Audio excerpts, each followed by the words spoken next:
Forex trading সম্বন্ধে কেন থাকে না, এই কেনর উত্তর খুঁজলে টোটাল এডুকেশন পেয়ে যাবেন ফরেক্স ট্রেডিং এর। প্রতি মুহূর্তে চ্যালেঞ্জ আছে আমাদের। আমি এই যে মিটিং করছি, আমি কথাগুলো বলছি, আপনারা রেকর্ডিং করছেন, কাল ইউটিউবে আসবে, তার নিয়ে নানা রকম প্রশাসনিক প্রেসার আমাদের উপরে তৈরি হবে এবং হয়েছে। তারপরেও কিন্তু আমরা হারিনি, কারণ আমরা শুধু একটা বলেই বলিয়ান আছি, একটা জায়গার থেকে মনের বল আছে। আজকে একটা ডাকে দুদিনের মধ্যে 1000 মানুষ এখানে উপস্থিত হয়েছে, এটাই এসটিএফএক্স এর সবচেয়ে বড় বল।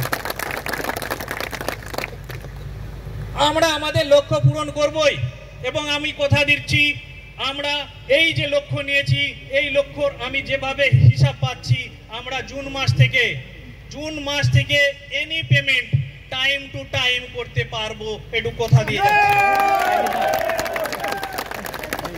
ব্যাংকিং পেমেন্টটা কতটা করব, কতটা করতে পারবো সেটা আমি এখনই কথা দিচ্ছি না, কেন মূল প্রবলেম ওখানেই। তাই আমরা চেষ্টা করব যতটা সম্ভব ক্রিপ্টোর মাধ্যম দিয়ে ট্রানজ্যাকশন করা।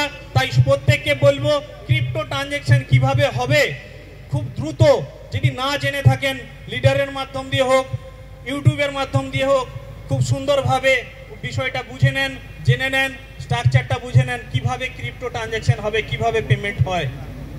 আমরা নতুন কিছু পরিকল্পনা আনছি না, যেটা সঠিক সেই সঠিক দিকটাকেই আমরা কিন্তু অ্যাকসেপ্ট করতে যাচ্ছি। যেটা ভুল ছিল, যেটা ভুল আমাদেরকে ভুল করতে হয়েছে, অনেকবার বলা সত্ত্বেও আমরা কিন্তু চেঞ্জ করতে পারিনি, কারণ আমরা আমাদের কমিউনিটিকে, আমাদের সোসাইটিকে ট্রেন করতে পারিনি, কিভাবে শিখিয়ে নিতে পারিনি যে ক্রিপ্টো ট্রানজ্যাকশন কিভাবে করব। বারবার সেখানে পেছিয়ে যেতে হয়েছে, কিন্তু আঘাতের পর আর সম্ভব হচ্ছে না। এবার আমাদেরকে ট্রানজ্যাকশন ক্রিপ্টোর মাধ্যমে করতে হবে।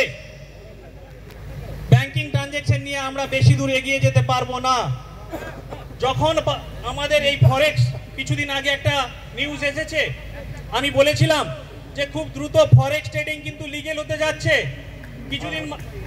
কিছুদিন আগে একটা নিউজ পেপারে নিউজ এসেছে, সেই নিউজটা আমি ফরওয়ার্ড করেছি যে খুব দ্রুত কিন্তু আমাদের লিগ্যাল হয়ে যাওয়ার পর আমাদের এই ধরনের প্রতিকূল পরিবেশটা আর থাকবে না।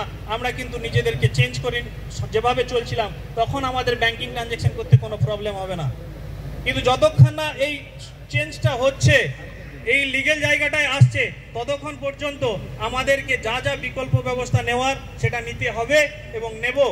শুধু এটুকু বলছি, এই ভোটের টাইম পর্যন্ত আপনারা একটু ধৈর্য ধরে P2P মাধ্যম দিয়ে ট্রানজ্যাকশন করুন। বিকল্প নানা রকম আমরা ব্যবস্থা করে দিয়েছি, সেই ব্যবস্থার মাধ্যম দিয়ে ট্রানজ্যাকশনগুলো করুন। আর যারা করতে পারছেন না তারা একটু ওয়েট করুন। জুন মাস থেকে টাইম টু টাইম, জুন মাস ভোট পর্বের পর থেকে টাইম টু টাইম আমরা USDTর মাধ্যম দিয়ে, আর যদি SDME তার মধ্যেই লঞ্চ হয়ে যায়, USDT অ্যান্ড SDME অপশনাল হিসাবে আমরা সমস্ত পেমেন্ট দিতে থাকি।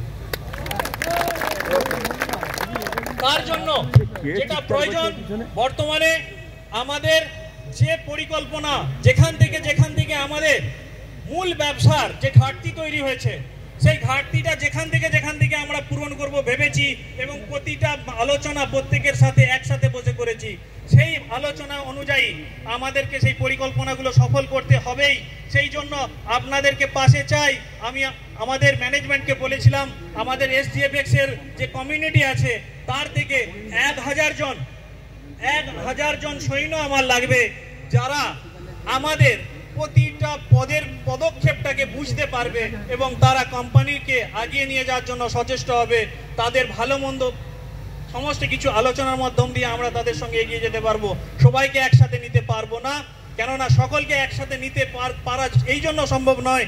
আমি যে কারণে বলে গিয়েছিলাম যে একটা কোম্পানি শেষ হওয়ার জন্য সবচেয়ে বড় কারণ কি ছিল, প্রতি মিটিংয়ে আলোচনা করতাম।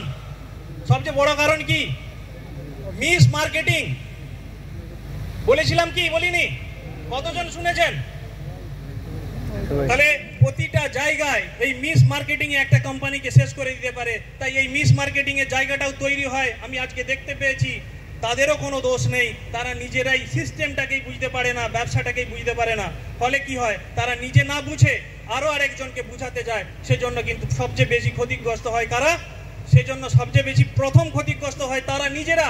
তারপর সেই ক্ষতিটা আসে কোম্পানি পর্যন্ত, তখন আর কোম্পানি দাঁড়িয়ে থাকতে পারে না।